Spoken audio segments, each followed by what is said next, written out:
Alright, so the first segment of our external environment that we're going to look at today is that of the general environment. And as we say, these are those dimensions in broader society that influence an industry and the firms within it. Having said that, as I mentioned or alluded to earlier, we cannot as a firm necessarily control the impact of these general environment segments. They are often things which will have certainly an impact on us as a firm, but we don't have much of an ability to influence them. So there are 7 in particular that we're going to go through in turn today: the demographic, economic, political, legal, the socio-cultural, technological, global and physical segments. And as we'll see, each of them are able to influence the firm and its strategy in different ways. Alright, the first one we'll have a look at is the demographic segment, and it is concerned with the characteristics and features of a population. Basically, what are the things that when we look at a particular population, whether it's in a country, whether it's in a local city, whatever that population is, what are the things that we can readily identify within that group of people? They're commonly analysed on a global basis because of their potential effects across national borders, and especially because many firms these days compete in global markets. In fact, it's very rare to find many companies that actually compete just in one country. Pretty much these days, if you think about it, if you have a website as a company, then that almost guarantees that you are able to do business, even if it's not directly selling, but the fact that you have people from other countries have access to look at your company and potentially speak with and do dealings with your company, that means it is very rare these days for any firms to be single market firms. Elements of the demographic segment specifically include things like the population size. Are we looking at a large group of people, small group? The age structure, is it an aging population like here in Australia, or is it very much a younger population overall? What's the geographic distribution like? Is it the sort of country where, like Australia, where everybody is scattered around the coastline in the major cities being around the coast and not many people within the centre of the particular area? The ethnic mix, whether there's a high level of diversity, as is advocated by our little friend in the bottom right corner of your screen, or is there a pretty much one main population group, one ethnic group in that population? And finally, the level of income distribution. Is it distributed fairly evenly and fairly across the entire population, or do we find a large gap between the rich and the poor, basically? We can also look at the economic segment as part of the general environment. Now, this refers to the nature and direction of the economy in which a firm competes or may compete. Firms would love to compete in stable economies with strong growth potential. What we tend to find, though, especially these days, is that the current economic environment is quite uncertain. We don't see a lot of stability within most economies. Things tend to fluctuate quite dramatically in certain countries. Certainly if we look at a country like Greece at the moment, that is very much the case. And that uncertainty and level of instability does create difficulties and headaches for us as a firm when we go to create our strategy. We would obviously prefer it if things were smooth, but that's rarely the case. So when we talk about the economic segment, we're talking things like inflation rates. You always hear about inflation going up, it never stays the same. Interest rates are the same. People, certainly those with mortgages and businesses with significant loans, will always be keeping an eye on interest rates. That will have a significant influence on your strategy. Trade deficits or surpluses, budget deficits or surpluses, the level of savings within a population. Are they the type of people who like to go out and save? Obviously, if you're a fast-moving consumer goods company, then you would probably prefer a lower savings rate. Obviously, if you're in an industry that encourages large spending of significant quantities, then savings may not be a bad thing. And also the GDP, the gross domestic product that we find within a nation or a population group. And just to finish on, this is appalling, isn't it? I was going to tell you an economics joke, but there's just not enough demand. I apologise in advance. Some of these slides, it's a worry, isn't it? The next segment we're going to look at is the political or legal segment, and in some instances, some analyses might break these down into 2 separate segments. We're going to look at them as a single one today, given that they certainly do focus on similar areas.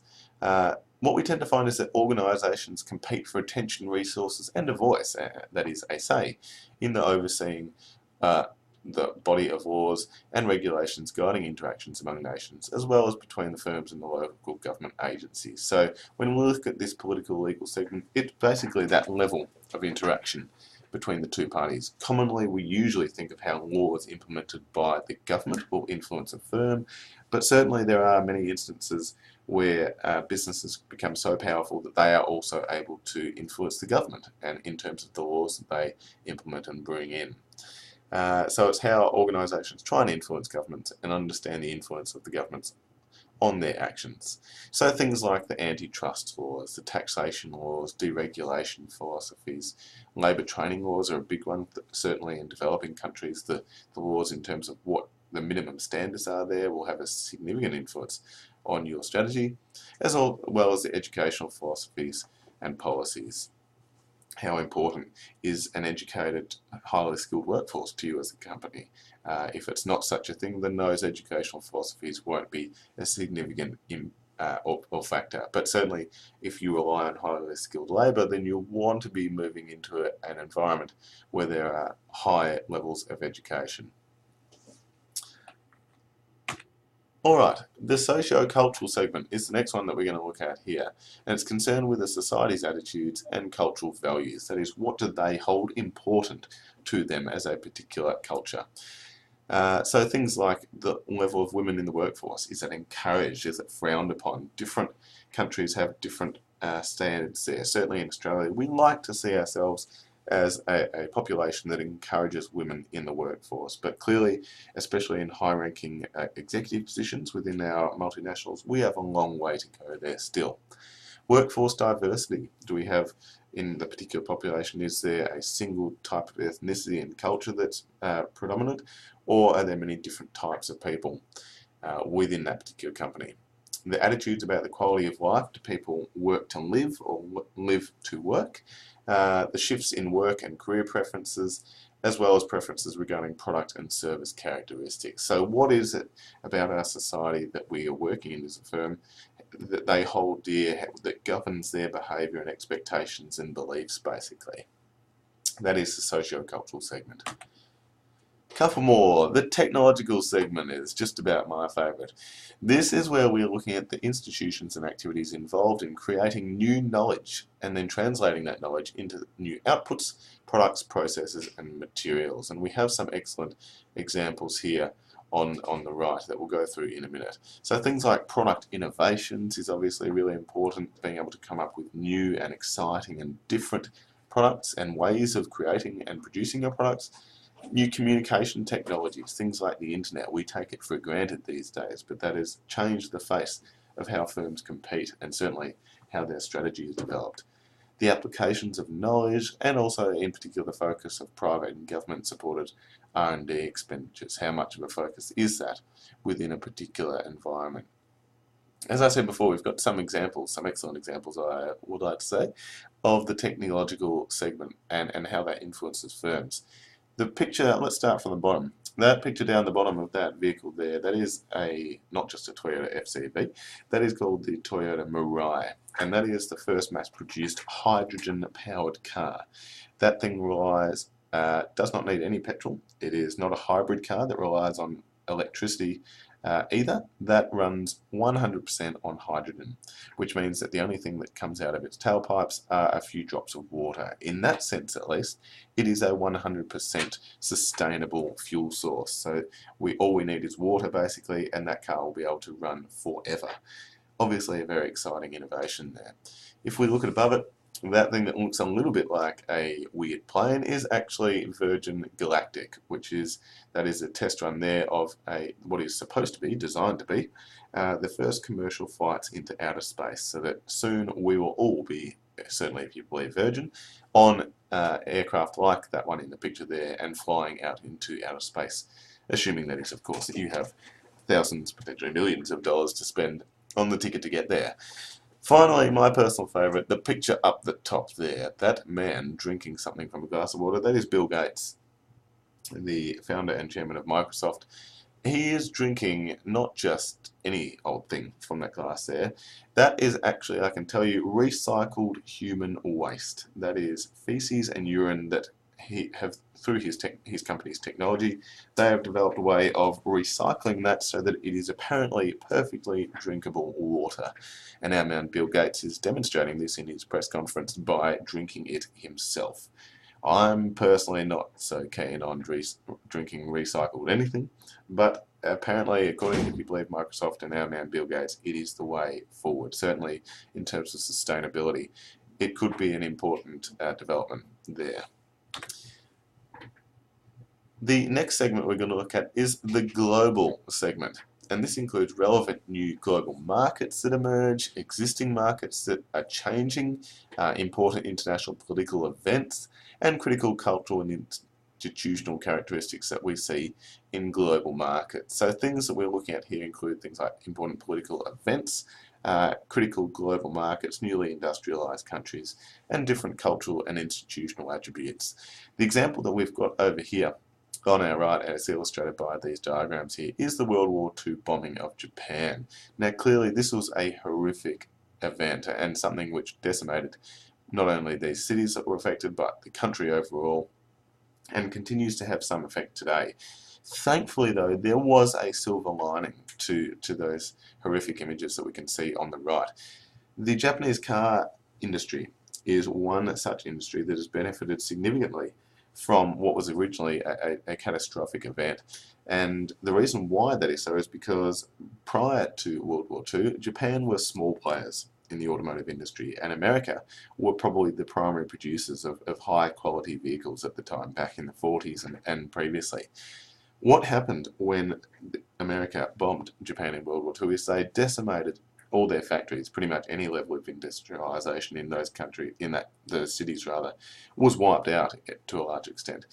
What happened once the war finished was America agreed, as part of their treaty of finishing the war, that they would basically come back and help the Japanese companies, and in particular the car manufacturers, rebuild their factories, and they would even give them some tips and hints and insights into the practices that were used by the American companies as to how they built their cars.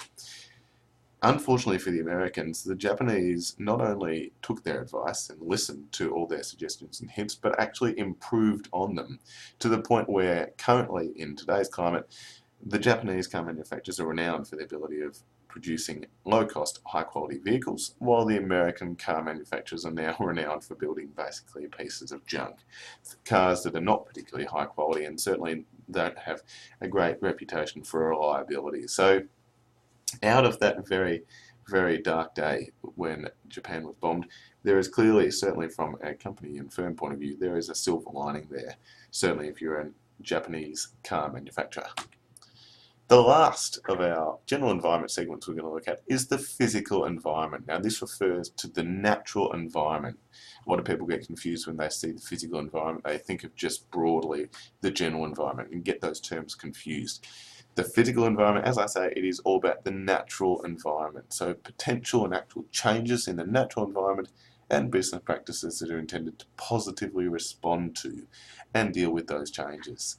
Monash is certainly a company that likes to see itself at the forefront of including the environmental or physical environmental segment as part of its strategic thinking. And we've got some examples here. Certainly if you walk around the campus, any of our campuses, you'll see people talking about how we as a company, that is Monash, are greening up our act. Certainly there's people down here in the bottom picture certainly think so. And my favourite example of exactly how green a company Monash has become is illustrated by that picture in the top right of your screen. That is the security at the former Monash Gippsland campus. Can you imagine if you were a criminal trying to steal something from Monash University up in Gippsland and you heard a man shout out, "Stop," and then tried to chase you in that thing? That is a Mitsubishi Miev, I think it's pronounced. It is an electric car, and unfortunately for the security guards, it is probably slower than walking. So any sort of criminal could probably outrun that car. But it is a good example of how Monash are trying to clearly implementing steps that enhance our reputation as a green company, given how fuel efficient and not particularly harmful to the environment that car is.